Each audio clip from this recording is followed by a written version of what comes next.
भागलपुर में मेट्रो परिचालन को लेकर एक महत्वपूर्ण बैठक संपन्न हुई है। बैठक भागलपुर की समाहरणालय स्थित समीक्षा भवन में आयोजित की गई थी, जिसकी अध्यक्षता भागलपुर जिलाधिकारी डॉक्टर नवल किशोर चौधरी ने की। इस बैठक का मुख्य उद्देश्य सबौर कृषि विश्वविद्यालय से लेकर चंपानगर तक और स्टेशन चौक से वास्तु विहार तक मेट्रो परिचालन की संभावनाओं पर चर्चा करना था। बैठक में भागलपुर नगर निगम की महापौर डॉक्टर वसुंधरा लाल, विधान पार्षद संजीव सिंह, नगर आयुक्त डॉक्टर प्रीति, उप महापौर डॉक्टर सलाउद्दीन हसन, नगर निगम के अस्थायी समिति के सभी सदस्य और मेट्रो एजेंसी के पदाधिकारी उपस्थित थे। यह बैठक भागलपुर शहर के विकास और आधुनिकीकरण की दिशा में एक महत्वपूर्ण कदम है। मेट्रो का जो प्राइमरी सर्वे था उसको लेकर के आप सभी अधिकारियों की एवं सभी जनप्रतिनिधियों की बैठक की गई थी और रूट कौन सा हमारा बेस्ट होगा उस पर चर्चा हुई है। कुछ जगहों पे स्टेशन डिफिशिएंट दिखाए गए थे, जिसको कि हमने कहा कि कंप्लीट करने के लिए, और बहुत जल्द इस प्रारंभिक सर्वे के बाद इसको फाइनल किया जाएगा और फाइनल करके डिपार्टमेंट को रिपोर्ट सबमिट होगा। उसके बाद मेट्रो की कार्रवाई में तेजी आएगी। मीटिंग का मकसद था मेट्रो का आना भागलपुर में। तो जो राइट्स कंपनी है वो मेट्रो बनाती है, हर जगह वही बनाई है। उन्हीं के द्वारा ये प्रपोजल भी एक बना हुआ, पहले से ही लोग बना के रखे, 2-3 महीना पहले से इस पर काम कर रहे थे। तो फर्स्ट फेज में इन्होंने रखा है सबौर के पास एक स्टेशन बनेगा और मतलब कि मेजर जो वहाँ पर लोग वहीं से स्टार्ट हो करके सबौर के पास से एक जगह है सैदपुर, वहाँ से स्टार्ट हो करके फिर वो का इंजीनियरिंग कॉलेज, 0 माइल और उसका होते हुए फिर या तिलका मांझी चौक होते हुए फिर पुलिस लाइन तक और उसके बाद फिर अपना स्टेशन तक जाएगा फर्स्ट फेज में। फिर चंपानगर से, ये पहला फेज में ही, फिर चंपानगर जो है चंपा नदी के उस पार से, वहाँ से स्टार्ट हो करके फिर ततारपुर चौक होते हुए फिर स्टेशन तक, ये फर्स्ट फेज की प्लानिंग है।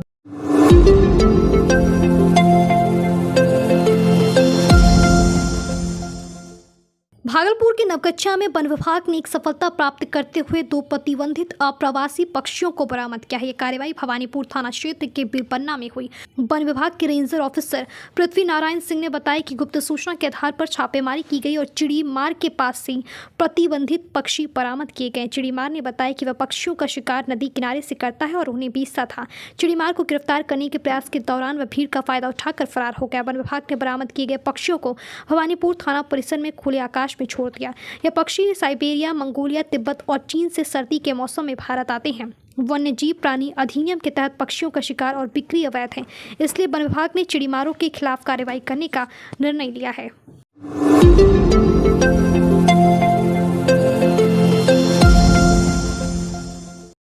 भागलपुर में अंग प्रतिभा खोज सीजन 4 का ग्रैंड फिनाले आयोजित हुआ, जिसमें बच्चों, युवाओं और कलाकारों को अपनी प्रतिभा दिखाने का मौका मिला। इस कार्यक्रम में डांसिंग, पेंटिंग, सिंगिंग और मॉडलिंग प्रतियोगिताएं आयोजित की गई।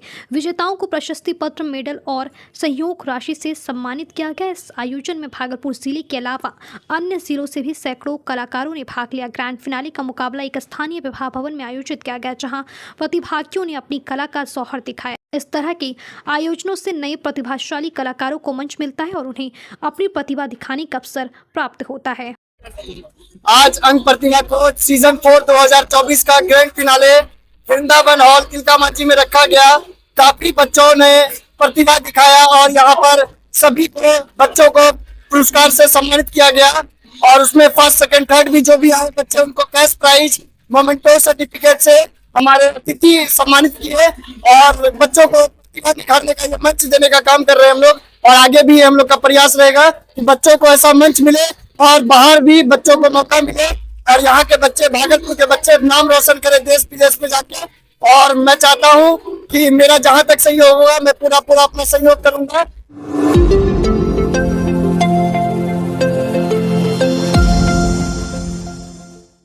भागलपुर में जन संसद के संरक्षक अजीत कुमार ने भूमि अधिग्रहण के खिलाफ आवाज उठाई है, जिसके कारण लगभग 400 मजदूरों की रोजी रोटी पर संकट आ गया है। यह मामला अकबरनगर थाना क्षेत्र के डीएसपी ईट भट्टा की जमीन से जुड़ा हुआ है, जहां 1993 से चल रहा ईट भट्टा जिला प्रशासन द्वारा बंद कर दिया गया है। अजीत कुमार ने प्रेस कॉन्फ्रेंस में बताया कि मजदूरों के साथ अन्याय नहीं होने देंगे और भूमि अधिग्रहण के विरोध में उग्र आंदोलन किया जाएगा। उन्होंने जिला प्रशासन से मांग की है कि अकबरनगर थाना के पास अन्य जमीनों पर थाना का निर्माण किया जाए और मजदूरों को उनकी मजदूरी दी जाए। इस दौरान मजदूर उदय तांती, जीवन साहू, टिंकू कुमार सहित दर्जनों मजदूर मौजूद थे। ईट भट्टा क्या नाम है? ईट भट्टे का नाम डीएसपी भट्टा है और मुखिया जी हाँ। वहाँ के मालिक हैं। क्या नाम है? दिलीप कुमार गुप्ता हाँ। मालिक हैं। हाँ। और जिला प्रशासन से नहीं बल्कि अकबरनगर थाना से हम लोगों को रोका जाता है। हम लोग दूर का कहानी नहीं जानते, हम लोग मूर्ख टाइप क्या है।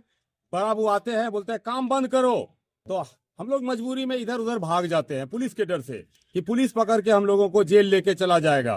तो इस कारण से हम लोग भागते फिरते हैं और काम नहीं करते हैं। जब काम नहीं करते तो मालिक हमको पैसा नहीं देता है, जब पैसा नहीं देगा तो घर में चूल्हा नहीं जलता है। इसी कारण से हमारा 1.5 महीना से भट्ठा का काम बंद है और अकबरनगर प्रशासन के द्वारा हमारा काम को रोका जाता है। और मालिक को कहते हैं, मालिक के यहाँ चालू करवो, तो मालिक कहते हैं कि भाई थाना वाला मानते, कहते ऑर्डर देते तब ना। कितने मजदूर हैं आप लोग? हमारे भट्टे में 400 मजदूर काम करते हैं। अभी 400 घर में चूल्हा जलना अभी नसीब नहीं होता है। दिक्कत से किसी प्रकार से कर्जा लेकर के, उधार लेकर के, दुकान वाले का 3000 रुपया उधार हो गया है, वो नहीं दे पा रहे हैं। तो इस प्रकार से हम लोग भरण पोषण अभी काम आधा अधूरा करते हैं। यहाँ पर एक भट्टा है जिसमें 400 मजदूर काम करते थे। आप देख रहे हैं कि ऐसे विकलांग और बुजुर्ग समाज के सबसे अशक्त लोग ही प्रतिदिन मजदूरी पर काम करते हैं। इन लोगों के समाज का अधिकतर लोग दुर्गा पूजा और छठ के बाद से ही बाहर कमाने खाने के लिए चला जाता है। जी सर। इन लोग यहाँ आश्रय में रह गए कि हम लोग को यहाँ पर अस्थायी रोजगार है, घर का रोजगार है, विकलांग है, बुजुर्ग है, बीमार है, घर परिवार देखते हुए यहाँ रोजगार कर लेंगे। तो इन लोग के रोजगार पर आफत आ गई है, विपदा आ गई है। कौन सा ईट भट्टा? सरकार को एक थाना भवन बनाना है। जी।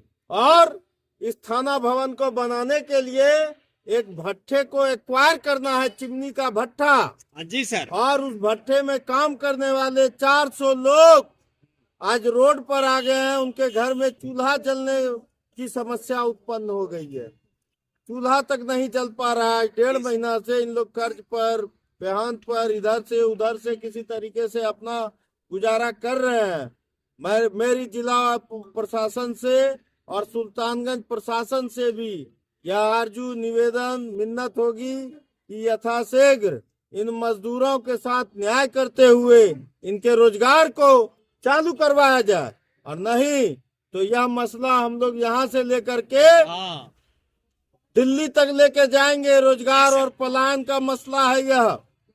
एक तो बिहार में वैसे ही लोग पलायन के लिए मजबूर होते हैं। नीतीश बाबू के सुशासन में हम लोगों को उम्मीद है कि जल्द ही इन मजदूरों को न्याय मिलेगा।